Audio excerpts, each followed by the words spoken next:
Sebenarnya kita punya konsep triple bottom line itu, menyeimbangkan kepentingan bisnis, gitu ya, profit, planet, people. Nah, tiga kepentingan ini bisa seimbang. Gitu. Kebetulan kawan-kawan di Klaten dan pabrik-pabrik yang lain itu punya satu sistem untuk memantau tingkat kehidupan pohon yang kita tanam. Program CSR kita itu memprioritaskan di mana kita beroperasi. Ya. Sebenarnya di Klaten. Pendekatannya pun juga melalui ini kan ya. Subdas ya. Ya. Jadi mulai dari hulu tengah hilir. Itu yang diutamakan. Oke, baik pemirsa, kali ini kita datang jauh dari Tanah Melayu, Jambi, sampai di negeri seberang di Kabupaten Klaten hanya untuk ketemu sama stakeholder Aqua ini, bapak-bapak pejabat Aqua semuanya Di Tanah Jawa. Selamat datang di Tanah Jawa. Terima kasih. Ya harus naik pesawat kira-kira kan begitu, sampai di Jogja, kemudian Klaten, kemudian di salah satu kabupaten yang memiliki kurang lebih sekitar 27 sumber mata air ya. Masih hidup semuanya, keren. Dan kita ketemu dengan pejabat-pejabat di salah satu pengusahaan air di Kabupaten Klaten. Kira-kira berapa ya kalau Tadi pejabat pintu belakang, pejabat teras belakang rumah gitu. belakang rumah ya. Teras samping. Teras samping. Mungkin bisa dikenalkan satu-satu dari Mas Rama dulu. Sugeng Dalu Mas. Iya. Selamat datang di Tanah Seberang ya. Itu Siap. ada bukunya Mas. Oh iya. Itu keren bukunya. Saya Rama Zakaria, penjaga gawang di pabrik Klaten. Tapi dari Lampung juga ya. Tanah Seberang juga. Tanah seberang. Iya, iya. Monggo, Mas Lanjut. Rami. Oke. Selamat malam.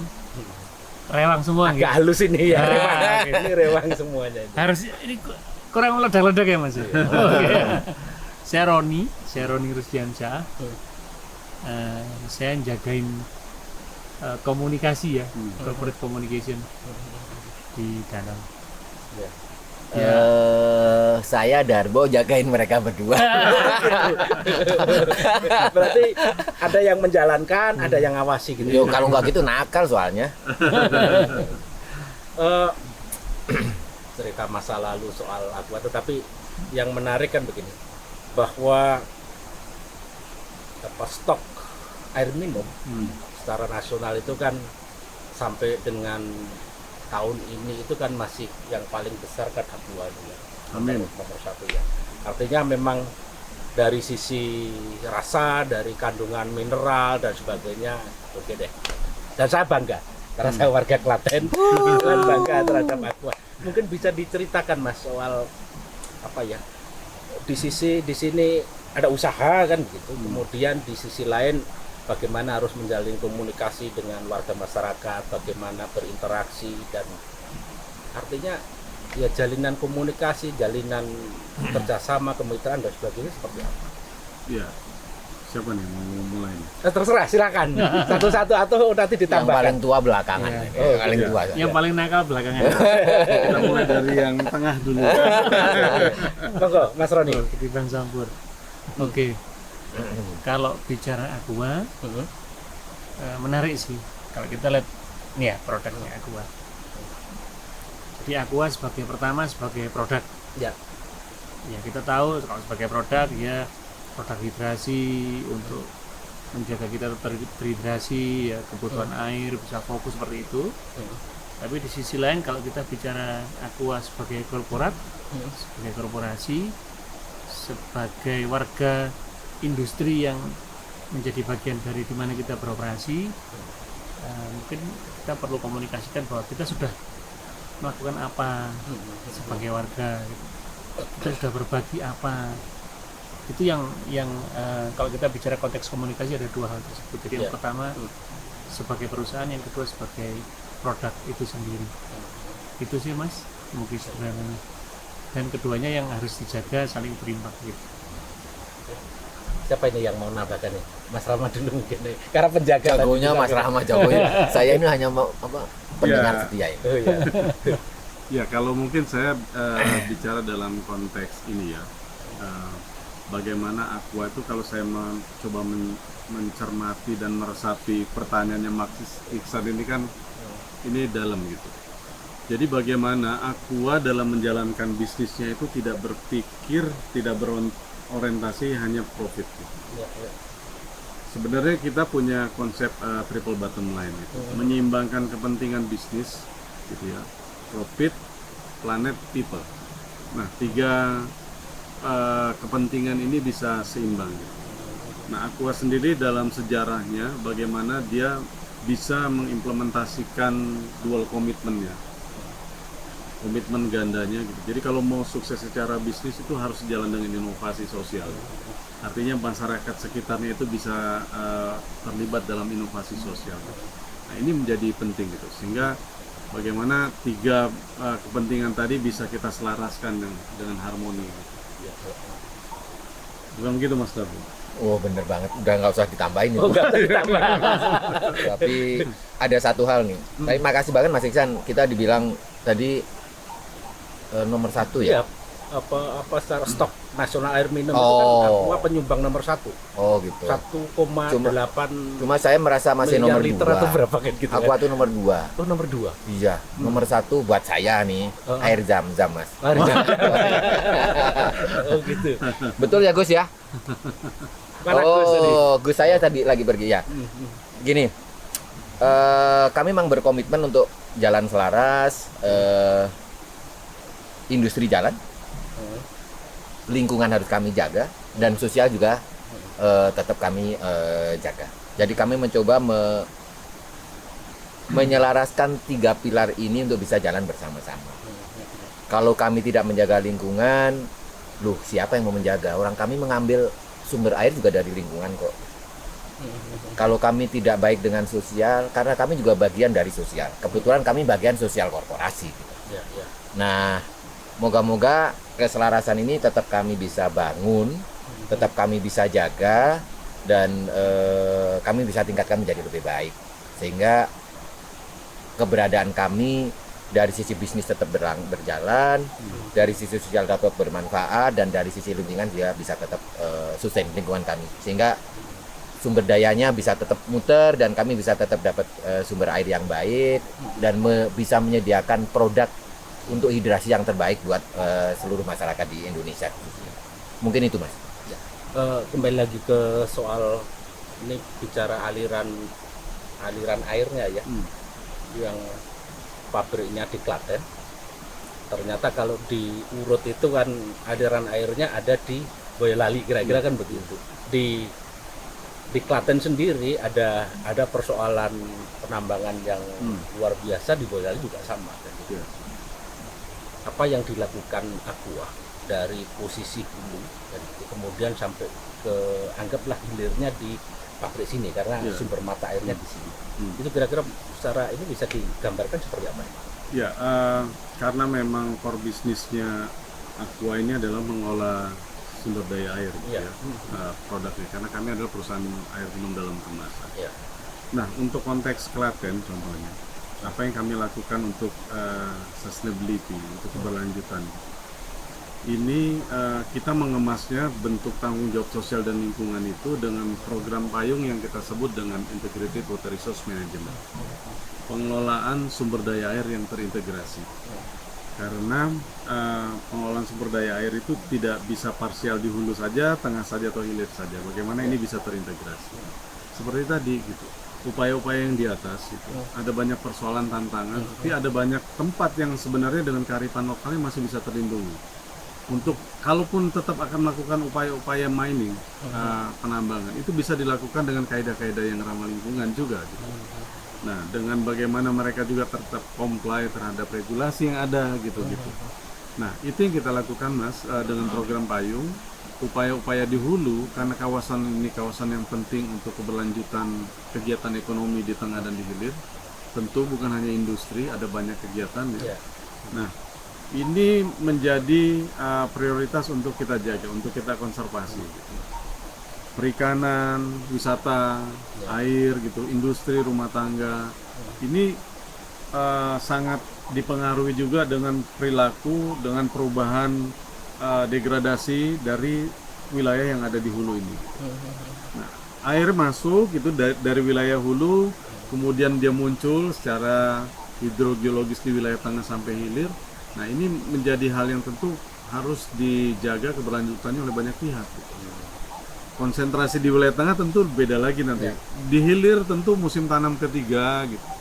Yang notabene itu musim kemarau, memang air berkurang secara alami, tapi bagaimana petani tetap bisa mendapatkan aliran ini, sehingga upaya-upaya semacam perawatan jaringan irigasi, kerja-kerja para pihak di bawah untuk memastikan air tetap bisa mengalir, ini juga menjadi upaya-upaya bersama gitu. Ini kan jalan sendiri kan nggak bisa. Nggak bisa, Harus kolaborasi. banyak orang. Nah, ini kayak konsep kita nih rewang Ya, ini kan gitu. rewang. Gotong royong kan Ya. gitu kan. Nah, hambatan sekarang di dunia sekarang itu gotong royong itu kan sangat susah. Iya. Kan. Upaya apa yang dilakukan untuk memotivasi bahwa warga masyarakat, pemerintah dan sebagainya itu bisa bangkit lagi gotong royong? Mungkin Aqua melakukan apa? Ya, makanya yang kita lakukan pendekatan program atau tanggung jawab sosial lingkungan kita bukan karitatif gitu. Yang kita lakukan itu adalah pemberdayaan. Bagaimana kita memberikan pancing ya, bukan ikannya. Kita hidup tinggal bersama mitra-mitra kita juga dengan masyarakat yang menjadi beneficiaries dari apa yang kita lakukan. Nah, sehingga bagaimana kita ingin memastikan tata nilai gitu. Ini tetap ada, tetap terjaga gitu. Karena penting, apapun sumber dayanya yang dari luar masuk gitu. Kalau memang value di dalam tata sosialnya nggak terjaga, dia akan meluap seperti air gitu saja. Ya. Nah, ini yang penting Mas, dan kita melihat bagaimana pendekatan desa itu dia sebagai pusat keunggulan, center of excellence. Ya. Desa itu yang unggul sebenarnya desa, bukan kota. Menariknya itu ada program imbal Jasa lingkungan. Kemudian pernah dengar mengupayakan PAH kan gitu kan, penampung air hujan ya. Panen air hujan. Iya, panen air hujan, Panen air hujan dengan tampungan-tampungan gitu. Tapi kan perlu dihitung di saat musim kemarau ada berapa keluarga itu. Umpama 3 keluarga berarti untuk minumnya berapa, untuk mandinya berapa, untuk ternaknya berapa, itu kan perlu hitung. Berarti pahnya atau kalau bahasa Jambi itu tekmonnya itu harus besar dan sebagainya. Apakah di atas itu yang kekurangan air karena tanahnya poros ya, itu sudah sampai ke sana belum pendampingannya itu kira-kira? Mas Roni, silahkan sambil minum aqua dulu boleh kan ini? Aku tuh nggak kuat dingin asli dari tadi. Gimana Mas Roni? Saya mungkin mau sebelumnya mau menggarisbawahi dulu tadi. Kuncinya memang menurut saya di komunikasi. Bahwa ada banyak stakeholder yang Mas Rama sudah libatkan ya, dari pemerintah, masyarakat, tadi media juga, pentahelik juga semua tergabung. Dari community sendiri juga ada yang di hulu, tengah, hilir.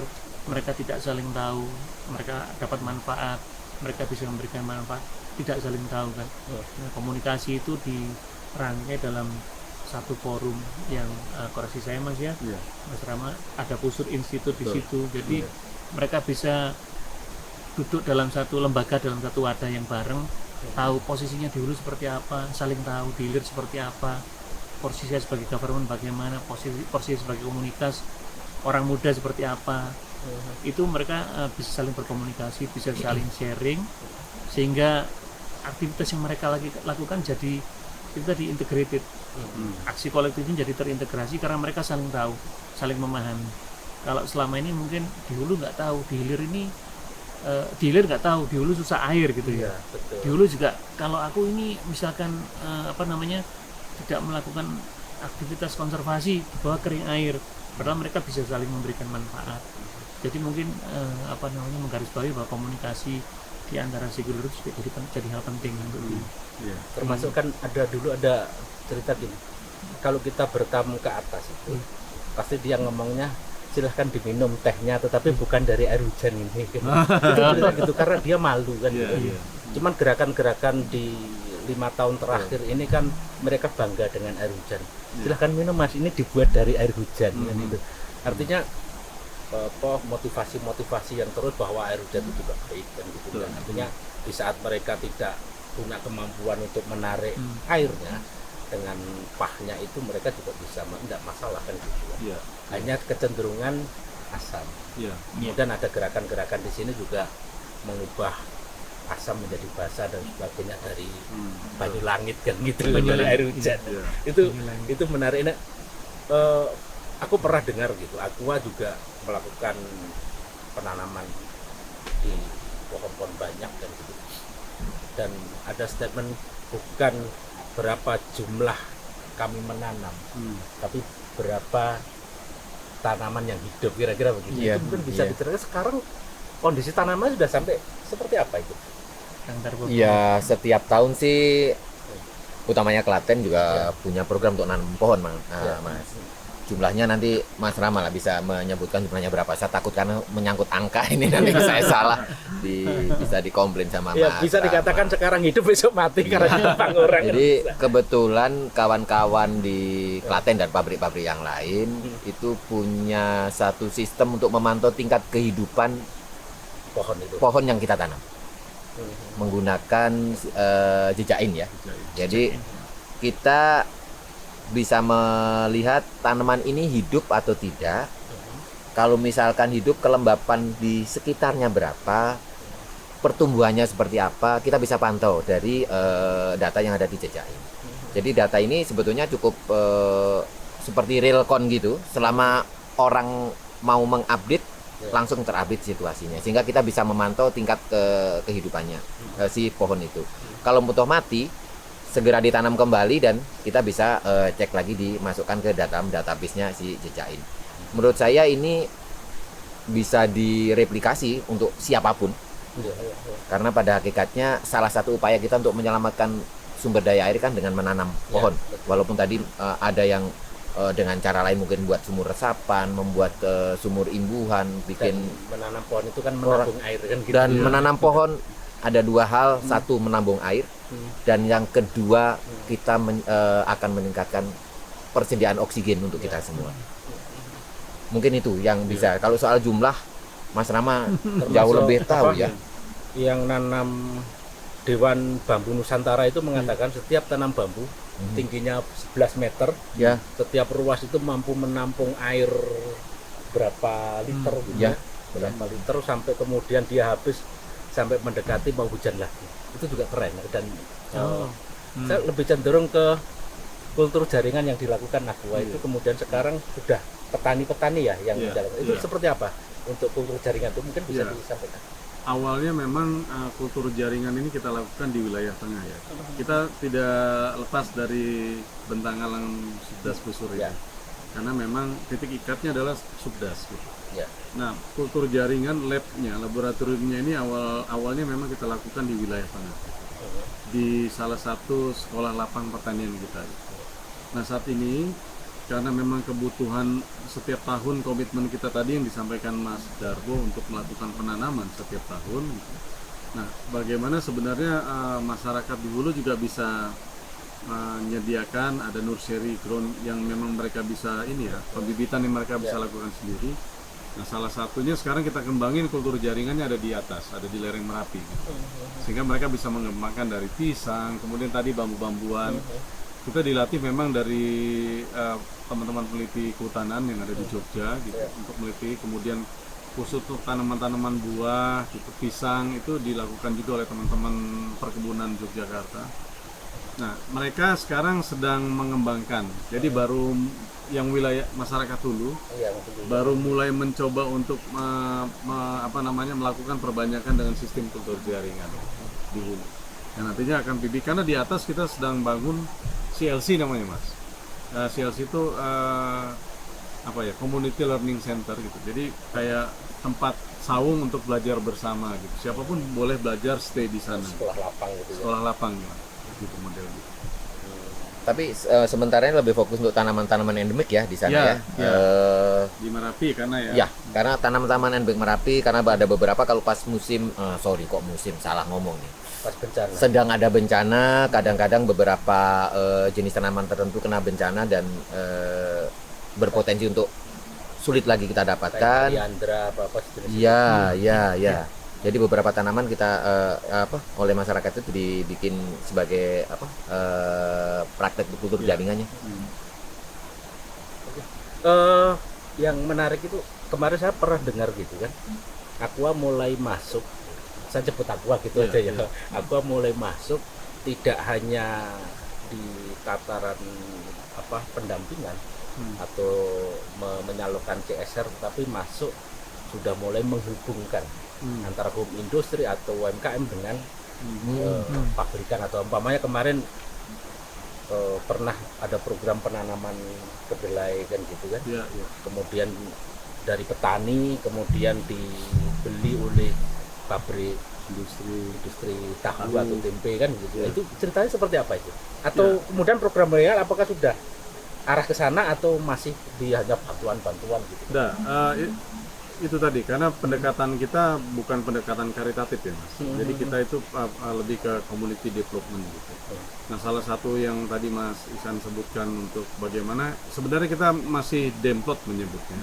Demplot ya. Ya, karena kan kesulitan petani industri tahu tempe contoh di Klaten itu ketergantungan terhadap kedelai itu kan luar biasa tingginya. Kedelai Amerika gitu ya. Itu ya. Kedelai Eropa. Nah, Tahu impor ya. iya. Bagaimana sebenarnya kedelai ini juga kan salah satu palawija yang less water gitu. Yang artinya kita sedang melihat dia tidak ketergantungan terhadap airnya itu tidak tinggi. Iya, betul.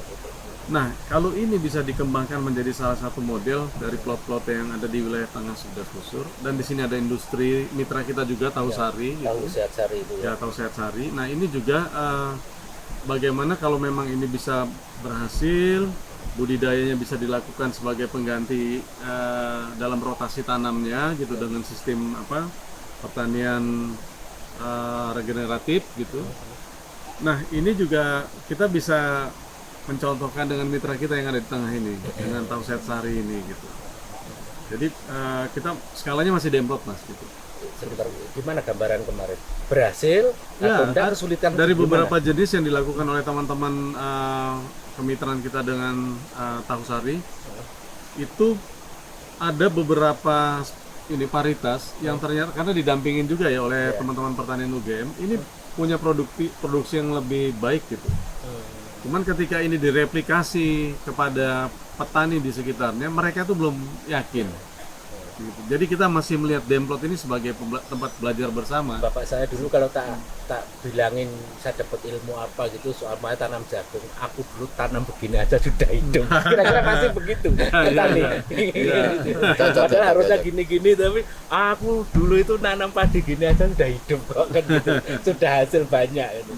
Itu masih perilaku petani di demplot kemarin masih seperti itu atau seperti apa? Ya, salah satu fungsi sekolah lapang kita itu. Jadi untuk melihat kan dulu tuh ada ceritanya bahwa petani itu ada guyon ya. Ini kayak jok-jok bahwa petani itu otaknya ada di mata. Apa yang dia lihat itu yang dia akan replikasi. Nah, artinya joke ini sebenarnya menarik bahwa petani itu juga butuh kepastian. Dia butuh benar-benar mengobservasi untuk belajar itu supaya dia lihat kenyataannya apa yang memang dia lihat itu ternyata bisa dia ukur, bisa untuk diterapkan. Sambil diminum loh, aqua dulu. Oh mari, makasih Mas. Minum saya tadi mana aku lupa. Dulu ya, ini punya Mas Ihsan. Silakan. Kita aqua dulu ya. Kita udah minum banyak itu tadi kan gitu ya. Kembali lagi di Jambi itu ada masalah itu soal air. Karena airnya gambut asam, ya? gambut. Itu masalah, betul-betul masalah itu kalau ada, karena di sana juga blok migas ya. Jadi air itu ada kandungan minyaknya gitu, kalau dipakai berkarat dan sebagainya itu mau problem besar. Nah, Aqua sendiri kan ada istilah CSR Nusantara atau CSR Merdeka itu yang tidak hanya Kampus Merdeka mungkin Mas. Bukan CSR-nya itu kategori Nusantara, jadi tidak hanya di lokasi tapi bisa ke Irian Jaya kemana. Nah, Aqua sendiri apakah hanya di lokal, artinya di Klaten, Boyolali atau mungkin Sukoharjo, apakah ada di Jakarta kemudian di Irian sebagai pernah Belum Roni, pernah tuh. bisa cerita yang di Mas daerah Roni. Nusa Tenggara ya Mas? Gimana? Kalau pendekatannya emang gini, program CSR kita itu memprioritaskan di mana kita beroperasi. Ya. Sebenarnya di Klaten. Pendekatannya pun juga melalui ini kan ya. Subdas. Sudah, Ya. ya. Jadi mulai dari hulu tengah hilir. Itu yang diutamakan. Tapi ada juga program yang memang berada di luar lokasi kita beroperasi. Itu sifatnya namanya route to market. Jadi sifatnya tidak di semua, kita lakukan kajian dulu di awal seperti apa, bagaimana kita akan melakukan itu, dan ada prioritas yang menjadi dasar kita untuk aktivitas di sana. Contohnya di Kupang yang kita punya, ya mungkin sama-sama masih ingat ya, Ya. air sudekat gitu kan. 1 untuk 10. Jadi kita juga bangun WAS di sana, water access sanitation and hygiene, jadi akses untuk masyarakat Air bersih dan kesehatan ya. untuk air bersih dan kesehatan di sana.